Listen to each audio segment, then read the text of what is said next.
El Nilo, el alma de Egipto antiguo. Sus aguas, una fuente de sustento. Su ritmo, un latido del corazón resonando a través de los siglos. Para los antiguos egipcios, la vida era un tapiz tejido con música y movimiento. El baile, una parte inseparable de su mundo. Desde grandes ceremonias hasta reuniones íntimas, la danza marcaba su existencia, una celebración de la vida, un puente hacia lo divino. Imaginen la tierra bañada por el sol hace miles de años. Escuchen los ecos de tambores y flautas que trae la brisa del desierto. Imaginen los colores vibrantes, las telas que giran, los movimientos rítmicos de los bailarines. Este era el antiguo Egipto, una civilización que abrazó la danza en todas sus formas. La danza no era simplemente entretenimiento, era un lenguaje, una forma de comunicarse con los dioses, de honrar a sus faraones, de expresar alegría y tristeza. Estaba entrelazada en la trama misma de su sociedad, un testimonio de su profunda conexión con los ritmos de la vida y el cosmos.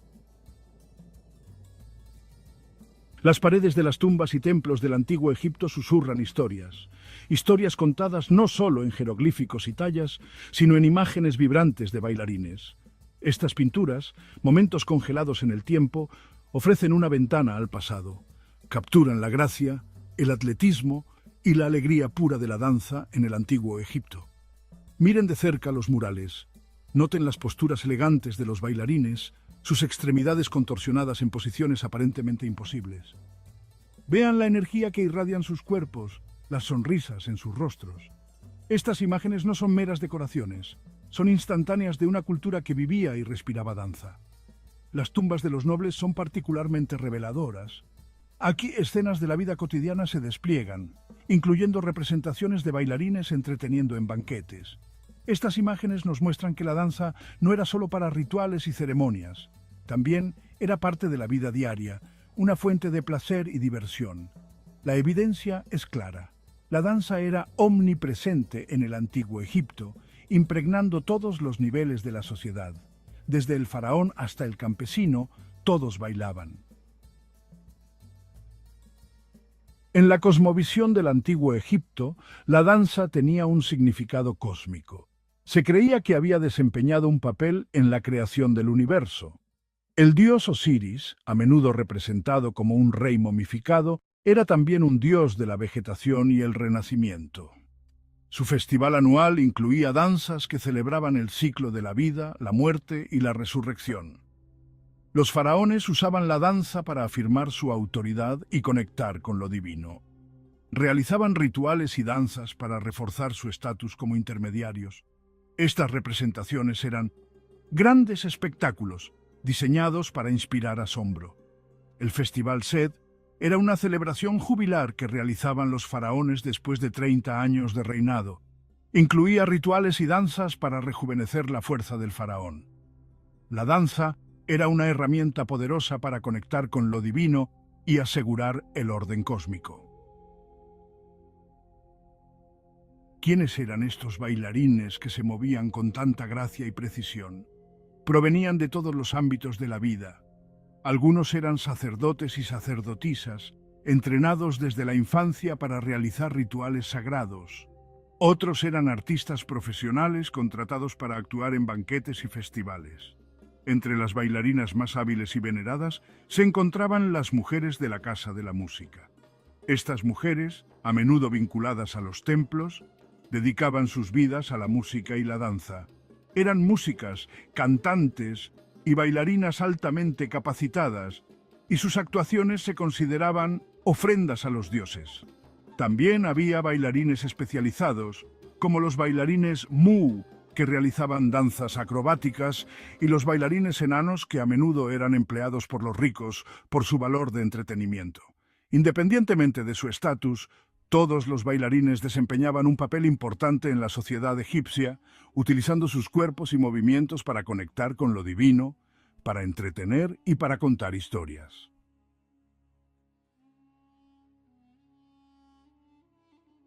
Los antiguos egipcios eran maestros de la ornamentación y los trajes de danza no eran una excepción. Desde los más sencillos faldellines de lino hasta elaborados tocados y joyas, Los bailarines se adornaban de maneras que realzaban sus movimientos y añadían espectacularidad visual. Las bailarinas a menudo llevaban vestidos largos y vaporosos hechos de lino fino. Estos vestidos, a veces plisados o drapeados, permitían la libertad de movimiento sin dejar de revelar los contornos del cuerpo. También podían llevar sobre sus vestidos redes o chalecos de cuentas, añadiendo otra capa de textura y brillo. Los tocados eran una parte importante del vestuario, ya que a menudo indicaban el papel o el estatus del bailarín.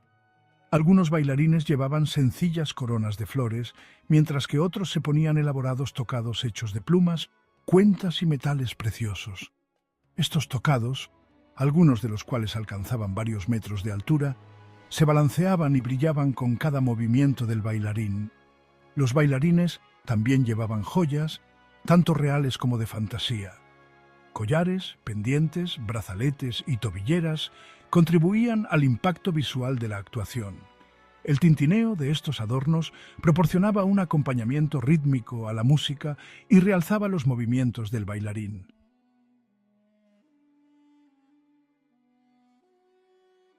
No podemos hablar de la danza del antiguo Egipto sin mencionar la música.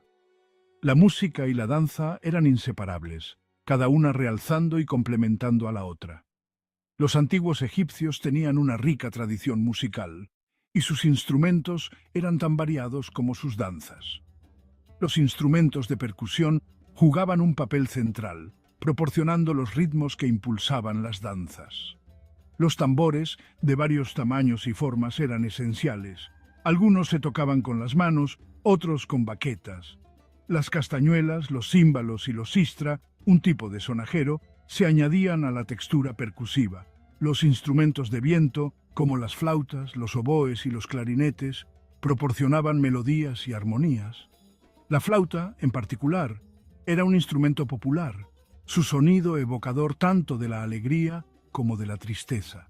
Los instrumentos de cuerda, como las arpas, las liras y los laúdes, añadían profundidad y riqueza a la música. Imaginen el sonido de estos instrumentos, combinado con las palmas y los cánticos del público. La música debía ser a la vez estimulante e hipnótica, transportando a los bailarines y a los espectadores a otro reino. La danza en el antiguo Egipto no se limitaba a los rituales religiosos y los ritos funerarios. También era una parte integral de las celebraciones, festivales y la vida cotidiana. Se realizaban danzas para celebrar nacimientos, matrimonios, cosechas y victorias en las batallas. Una de las festividades más importantes era la inundación anual del Nilo. Este evento, del cual dependía toda la vida en Egipto, se celebraba con gran alegría y abandono. Se realizaban danzas para honrar a Hapi, el dios del Nilo, y para asegurar una cosecha abundante. Las danzas de fertilidad, a menudo realizadas por mujeres, eran otro género importante. Estas danzas, destinadas a asegurar la continuación de la vida y la prosperidad de la tierra, se caracterizaban por su sensualidad y conexión con la tierra. A menudo incluían gestos y movimientos que imitaban el acto de la procreación. Estos bailes de celebración, llenos de alegría, energía y ganas de vivir, nos recuerdan que los antiguos egipcios, aunque eran profundamente espirituales, también sabían cómo divertirse. La muerte para los antiguos egipcios no era un final sino una transición. Era un viaje al más allá, un reino donde el difunto seguiría viviendo en forma de espíritu. La danza desempeñaba un papel crucial en estos rituales funerarios, ayudando a guiar al difunto en su viaje y a asegurar su paso seguro al inframundo. Los dolientes a menudo realizaban danzas que expresaban dolor y lamentaban la pérdida de sus seres queridos. Estas danzas, lentas y tristes, a menudo iban acompañadas de los lamentos de los dolientes y del sonido de las flautas. Otros bailes, realizados por sacerdotes y sacerdotisas, tenían como objetivo apaciguar a los dioses y asegurar el paso seguro del difunto al más allá. Estas danzas eran a menudo muy ritualizadas e implicaban pasos, gestos y conjuros específicos. Uno de los rituales funerarios más importantes era la ceremonia de la apertura de la boca. Este ritual, destinado a restaurar los sentidos del difunto y permitirle comer, Beber y hablar en el más allá implicaba una serie de gestos simbólicos, incluido el uso de una azuela ritual para tocar la boca de la momia o estatua del difunto. Las arenas del tiempo han enterrado gran parte de la civilización del antiguo Egipto. Sin embargo, los ecos de sus danzas aún resuenan. Los encontramos en los movimientos gráciles de la danza del vientre, una forma de danza con raíces en los antiguos rituales y tradiciones egipcias. El torso ondulado, los movimientos fluidos de los brazos, el énfasis en la gracia y la sensualidad femenina, estos elementos de la danza del vientre se remontan a las danzas representadas en el arte del antiguo Egipto. Si bien los pasos y movimientos exactos han evolucionado a lo largo de los siglos, la esencia de la danza del antiguo Egipto sigue viva. La influencia de la danza del antiguo Egipto también se puede apreciar en otras formas de arte, desde los movimientos estilizados de las danzas folclóricas egipcias hasta la coreografía de ballets y óperas modernos inspirados en temas del antiguo Egipto. En el antiguo Egipto, la danza era mucho más que entretenimiento. Era una forma de vida, un lenguaje, un puente hacia lo divino. A través de la danza, los antiguos egipcios expresaban sus creencias más profundas y se conectaban con los ritmos del cosmos. El legado de la danza del antiguo Egipto perdura en las imágenes talladas en tumbas y templos. Al contemplar las pirámides y los templos, recordemos las danzas que una vez animaron estos espacios. Maravillémonos del poder perdurable de la danza para conectarnos con el pasado.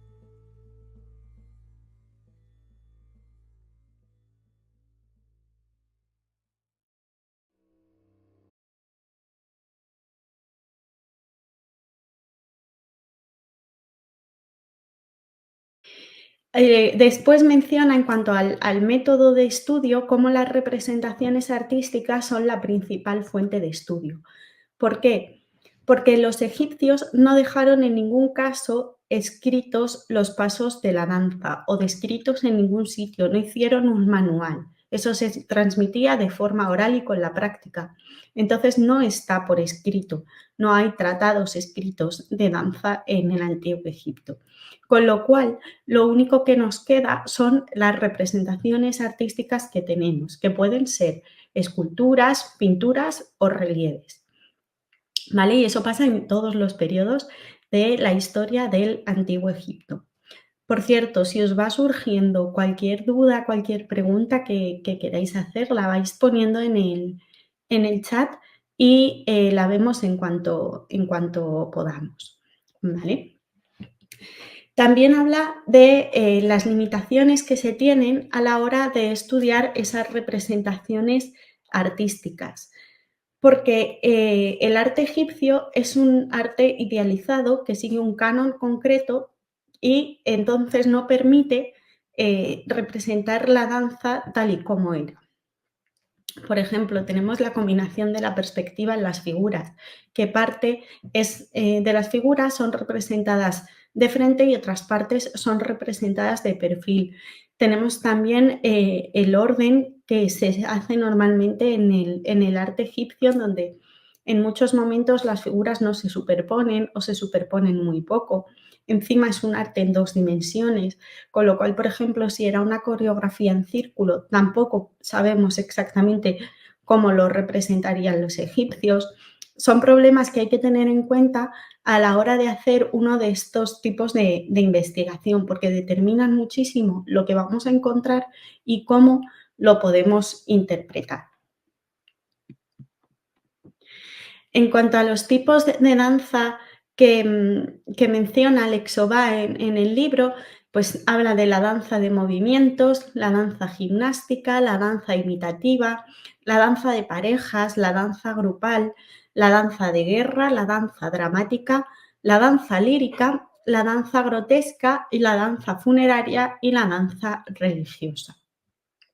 Yo que he estudiado el tema y releyendo después de años de investigación el libro del Exová, pues no estoy de acuerdo en algunos de estos de estas formas de compartimentar la danza o cómo considera determinadas escenas, pero bueno, ya en su momento con lo que tiene lo hace así y no está mal hecho. Cuando habla del acompañamiento de la danza, menciona que se marca el ritmo, que es fundamental para la ejecución de las danzas y que también se usaban distintos instrumentos musicales, pero no le presta mucha atención al tema. O sea, en realidad, lo que habla sobre instrumentos musicales es esta página. Ya está. O sea, no hace un análisis de los instrumentos musicales que encontramos, no lo hace por escenas, es muy general. Por ejemplo, dice, en el Reino Nuevo las bailarinas, las mujeres bailarinas, se acompañaban a sí mismas muy frecuentemente del laúd. Y también había veces que se podían acompañar de la doble flauta, porque probablemente soplar por la flauta cambiaba la respiración y entonces la artista se podía fatigar. Ya está. No hace más análisis, ni explica lo que es un laúd, ni explica lo que es una doble flauta, ni en qué momento aparecen, ni nada. Simplemente lo hace así muy general. También tiene una parte dedicada a los movimientos, en el que analiza los movimientos de las piernas, los movimientos de los brazos y el movimiento del tronco. Bajo mi punto de vista, esto es demasiado interpretativo. O sea, no puedes hacer un estudio, no sabemos la coreografía, no tenemos la misma danza representada de muchas formas distintas muchas veces, con lo cual no podemos saber cómo eran los movimientos. Podemos intuirlos, pero de ahí a los movimientos de las piernas, de los brazos y del tronco, pues bueno, es un poco relativo. Vamos a ver luego en las escenas cómo es realmente difícil llegar a saber cómo eran esos movimientos. Otros aspectos que analiza Alexo Bá en su libro son la vestimenta de los bailarines y de las bailarinas, el papel que tenían en la sociedad, cómo eran considerados, pero todo muy brevemente, como he dicho. También habla un poco del desarrollo de la danza en el Antiguo Egipto, que no es igual, que va evolucionando. Muchas veces se dice que empezó siendo movimientos indisciplinados y que luego fue evolucionando hacia coreografías más complejas que se fueron organizando, ya no era lo mismo. Y también analiza la relación de estas danzas antiguas con las danzas egipcias en la actualidad, que es en las primeras décadas del siglo XX, porque como he dicho, el libro de Alexo Bá salió publicado en 1930. Pues ya, una vez visto este inicio de cómo es el libro del Alexo Bá, de cómo lo estructura y demás, vamos a ver un poco las escenas de danza que aparecen en las ilustraciones y mencionadas en el texto. Lo primero que menciona es la danza de movimientos, que básicamente ella dice que son movimientos producidos al oír la música o movimientos rítmicos, como si no tuvieran un significado detrás. En esto, por ejemplo, no estoy muy de acuerdo.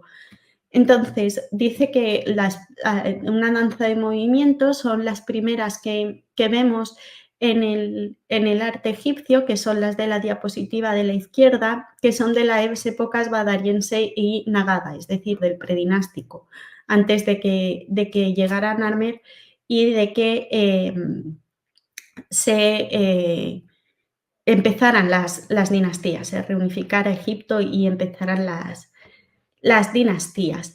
Si os interesa el tema sobre la danza en el predinástico, hice una entrada en la web porque me parece un tema interesante que en cerámicas tan tempranas, tan antiguas, haya estas representaciones de danza y me parecía interesante compartirlo. Hay un artículo además sobre el tema, así que os dejo en el chat, os dejo el enlace por si queréis verlo en algún momento.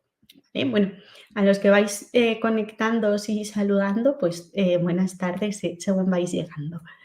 Vale, repito de nuevo que si tenéis cualquier comentario, cualquier duda, queréis que veamos cualquier cosa más en profundidad o lo que sea, lo podéis decir en el chat y os voy leyendo. ¿Vale? La otra danza, la imagen que tenemos a la derecha es las bailarinas de la tumba tebana 78 del Reino Nuevo. En esta tumba hay varias escenas de danza, esta no es la única.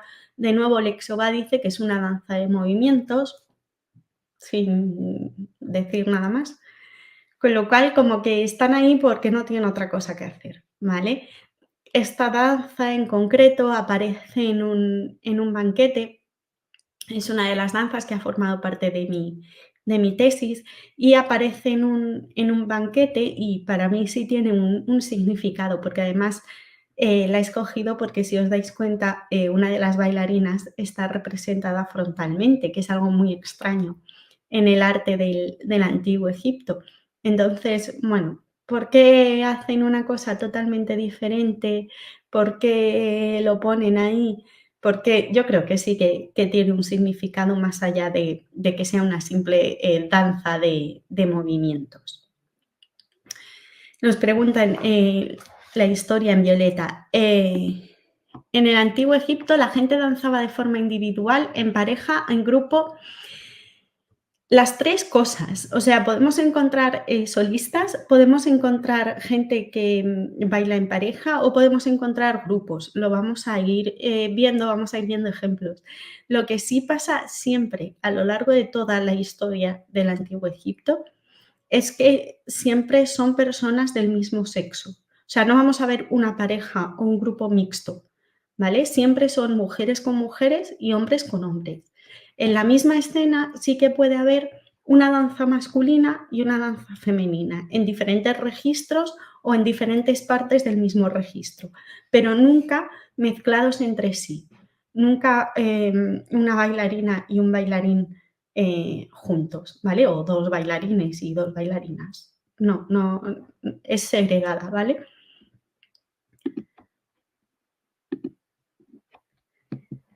Seguimos y era lo que estaba diciendo, que lo íbamos a ver. El siguiente grupo que hace Irena Lexova en el libro es el de la danza grupal, que simplemente pues es eso, son grupos bailando. Esta escena es de la tumba tebana 60 del Reino Medio, que siempre se ha dicho que era, o tradicionalmente se ha dicho que era la tumba de Antefoker, pero últimamente se apoya más que fuera una tumba que él construyó para probablemente la que fuera su madre, aunque tampoco tenemos muy clara la relación familiar, el parentesco que había entre ellos. Y es una tumba que está llena de escenas de danza, porque ella era sacerdotisa de Hathor y tiene muchas escenas de danza vinculadas probablemente con el culto a la diosa, porque la diosa Hathor era la diosa de la danza, ¿vale? Tiene, pues son mujeres todo, ¿vale? Con diferente vestimenta, las mujeres también aparecen bailando con esos faldellines masculinos y quiero que os fijéis un poco en el peinado que tienen las figuras de la izquierda, que es como una coleta, una trenza con un peso redondo en el extremo, es algo que vamos a ver también en otras escenas, es típico de este periodo. O sea, que lo de bailar pasodobles egipcios agarrados en la verbena, como que no. O a lo mejor lo hacían y no lo representaban, que tampoco lo sabemos, pero no dejaron constancia de ello nunca. ¿Veis? Esto es lo que decía, la danza de parejas. Esto podría ser un grupo más que una danza de parejas, pero Lexova decide ponerlo como danza de parejas porque están pareados, están enfrentados. Es es como ella lo entiende y son de nuevo mujeres que están bailando pues lo que parece una danza más enérgica. Es también lo que decía antes, no podemos saber por las posturas, o sea, a lo mejor es una secuencia de movimientos, pero no lo sabemos. Y en esta escena todavía hay como una secuencia, pero es que hay en otras que no. Entonces, no podemos recrear los movimientos. Parecen estos más enérgicos por las posturas más difíciles y demás que, por ejemplo, los de la tumba tebana 78, que eran dos mujeres más estáticas. A partir de ahí podemos decir que a lo mejor sí el ritmo era diferente y a lo mejor sí podemos decir pues que se subía la pierna y luego se doblaba hacia abajo, pero es todo interpretación de quienes lo veamos. Se dice que los egipcios lo que hacían era captar un movimiento congelado, es decir, cogían solo un movimiento, una postura representativa de esa danza y el espectador que luego iba y lo veía sabía exactamente cuál era la danza que estaba representada, porque asociaba ese contexto en el que aparecía y esa postura a la danza que conocía, que había visto en directo. Otra danza que menciona Irene Alexova es la danza gimnástica, que en otros sitios se menciona como danza acrobática. Esta danza para ella la postura característica es esta, es la de una especie de pinopuente. Tenemos representaciones en el Reino Medio, en Beni Hasan, y en el templo de Luxor, en el Reino Nuevo. En el Reino Nuevo hay varias escenas de este tipo. Por ejemplo, el ostracón de la bailarina del Museo Egipcio de Turín es una de estas danzas acrobáticas. Sin embargo, yo no me quedaría con que la danza gimnástica es solo esto, porque volviendo atrás, esto también podría ser una danza gimnástica, ¿no lo creéis? Podríamos llamarla también danza gimnástica por las posturas que tienen las bailarinas. Entonces, pues eso, yo no diría que la danza de parejas es danza de parejas y la danza gimnástica es danza gimnástica. Puede ser una danza gimnástica de parejas. Por eso he dicho que en algunas divisiones de las que hace Lexova yo no lo categorizaría así actualmente. ¿Vale? Esto es la danza imitativa. A ver, nos dice Helios, ¿se sabe si la gente salía a bailar por placer, gente que no fuesen bailarinas o bailarines? Pues intuimos, creemos que sí, porque a veces además en las tumbas quienes bailan son en las tumbas, en las representaciones de las tumbas me refiero, las bailarinas representadas son familiares del difunto, pero es que eso no se representaba, no podemos saberlo como tal. Sí que se dice que, por ejemplo, volviendo para atrás otra vez, esto no lo podría hacer cualquiera. Entonces, estas bailarinas tendrían una formación, una preparación que la gente corriente no tendría. Entonces, se cree que sí que eran profesionales y se sabe además que había instrumentistas y bailarinas que pertenecían a instituciones como, por ejemplo, los templos, ¿vale? Y eso sí se sabe. Entonces, creemos que sí, que obviamente bailaría todo el mundo. Vale. Esto además, la del templo de Luxor, la imagen que tenemos ahora del templo de Luxor, es una procesión religiosa, era una festividad. Entonces, era una danza que se hacía mientras que la procesión avanzaba con la barca donde estaba la escultura del dios, que se trasladaba de un sitio a otro, estas bailarinas irían a la vez avanzando en esa procesión y hacían como esa especie de pino puente intentando avanzar con la procesión, o sea que probablemente la gente sí que bailaría. Seguimos y decía que Irene Alexova también menciona la danza imitativa. Esto es muy curioso. La danza imitativa para Alexova es una danza que imita movimientos o cuestiones naturales. Es decir, podría imitar los movimientos de los animales o en este caso estaba imitando las cañas con el viento. Y además dice que es que en esta representación que se encuentra en una tumba en Beni Hasan, el artista escribió cerca de la escena, cerca de este trozo de escena, luego vamos a ver la parte de la izquierda, la palabra viento. Entonces, se supone que es el viento empujando las cañas desde nuestra izquierda a nuestra derecha y cómo las cañas se van tronchando por el aire, ¿vale? Que por eso tienen esta postura, estas bailarinas. Idea de Lexová. Pero vuelvo a decir, porque esto es una danza imitativa y no podemos poner esa postura con las bailarinas acrobáticas o con la danza gimnástica. Yo creo que hay cosas que los límites no son tan estancos, ¿vale? Seguimos y la siguiente danza es la danza guerrera.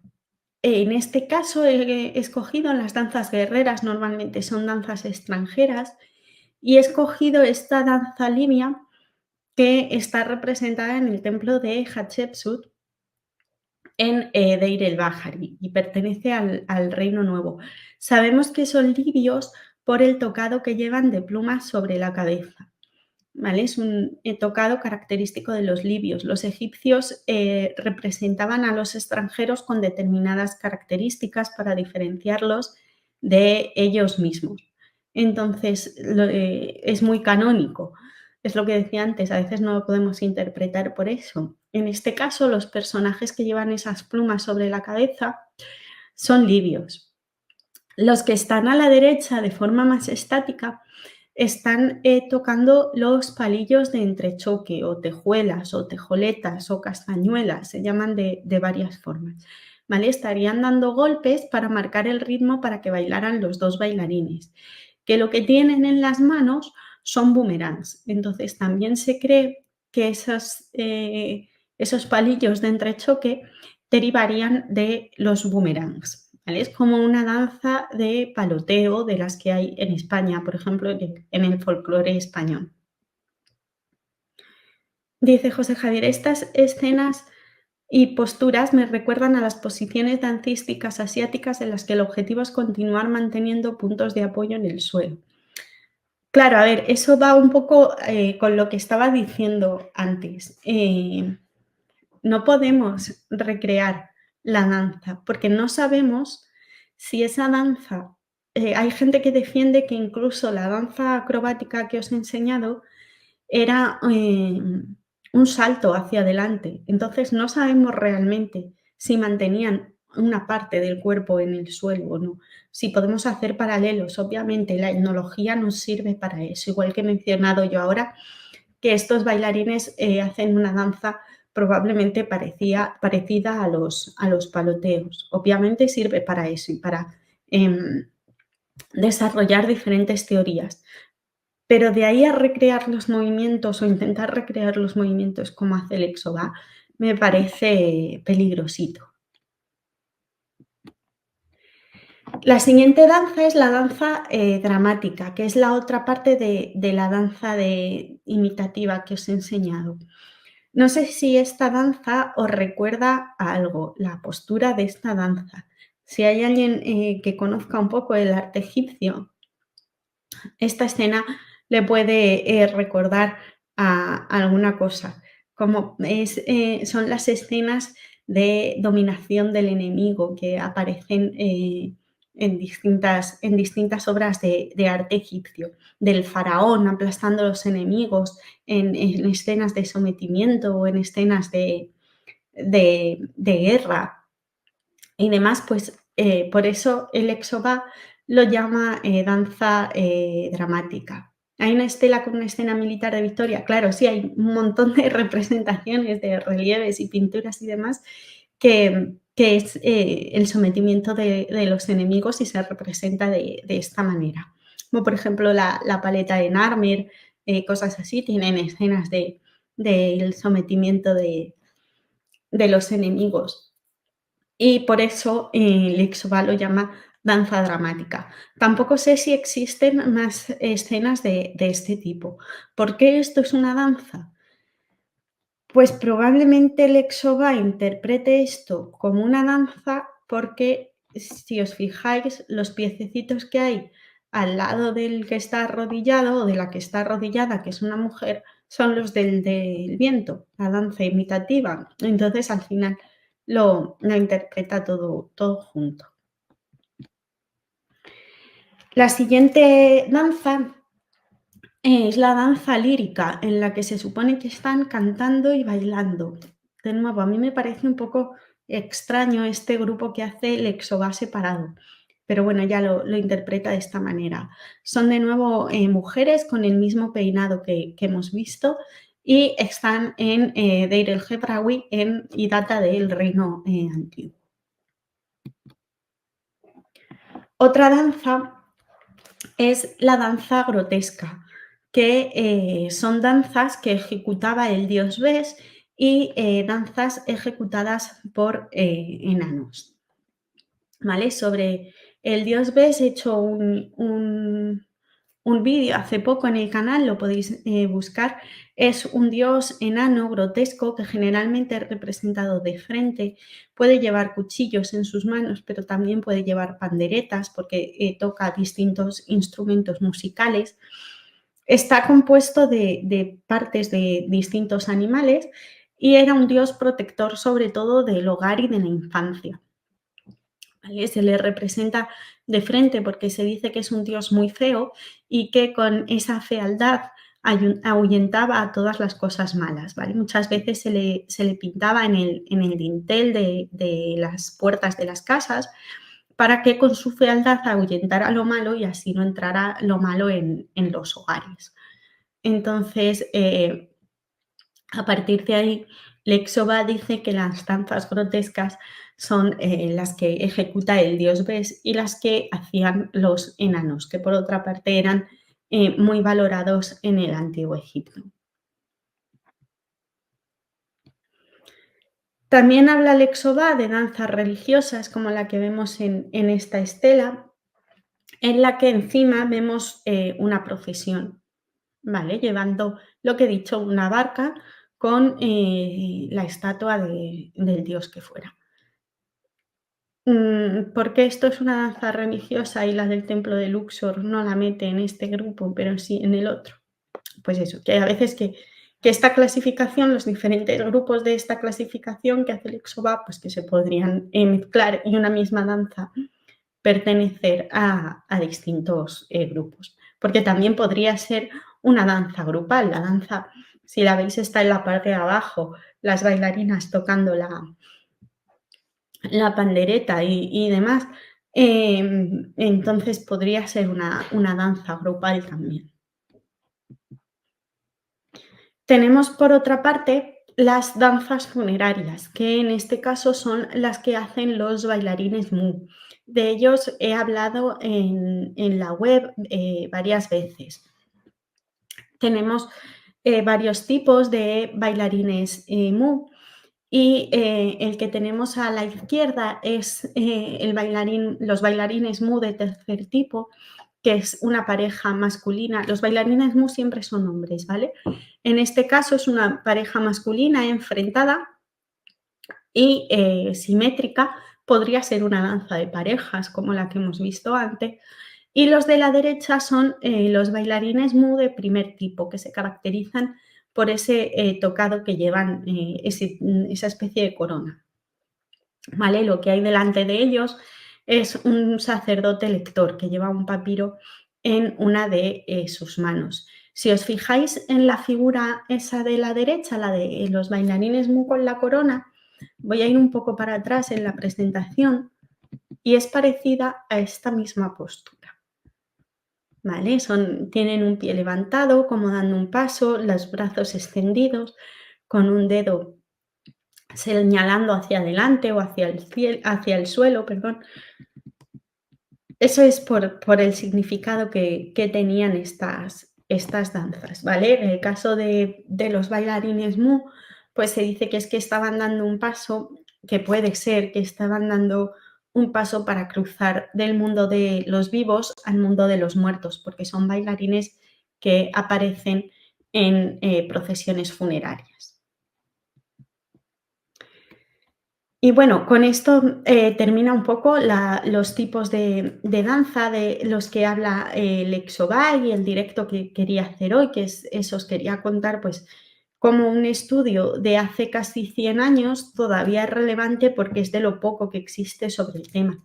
Y podemos debatir si lo que hace es correcto o no, o es incompleto o no, pero aún así es fundamental. En mi caso, por ejemplo, que me he dedicado al estudio de las escenas de danza en el Reino Nuevo, pues fue también un punto de partida para conocer qué es lo que existía y empezar a investigar a partir de las ilustraciones que ella ponía. Una cosa que no me gusta del libro del Exobá, a pesar de que para mí es tan importante, una cosa que no me gusta es que cuando menciona en la lista de las ilustraciones que hace, ella no menciona el origen de las ilustraciones. O sea, no menciona esto es de tal tumba. Ella menciona de dónde lo saca, del libro de donde lo ha copiado. Entonces, pues bueno, hay en algunas que obviamente pone tumba de Honemheb, ilustración 2, pero es que hay en otras que es el Manners and Customs de Wilkinson, o sea, el de los egipcios, que habla de danza y de otras 20 cosas más y que no sabemos, si no vamos a la publicación original, no sabemos de dónde proviene esa escena. Entonces, eso me parece un poco una carencia porque debería mencionar el lugar original, porque normalmente las publicaciones lo mencionan. Entonces, aunque ella no lo conociera, pues yo hubiera puesto de dónde ha copiado la escena, pero además de dónde proviene esa escena. Y bueno, como Irene Alexova no habla mucho de los instrumentos musicales y por eso no he hablado en este directo de ellos, pues os recuerdo que en el canal hice un directo sobre instrumentos musicales en el Reino Nuevo egipcio, que podéis encontrarlo también en YouTube. Aprovecho, nos pregunta Helios. Hay bailarinas con muy poca ropa. No sé cómo se trataría el tema de los desnudos en aquella época. Quizá existiría una danza para entretenimiento erótico. A ver, hay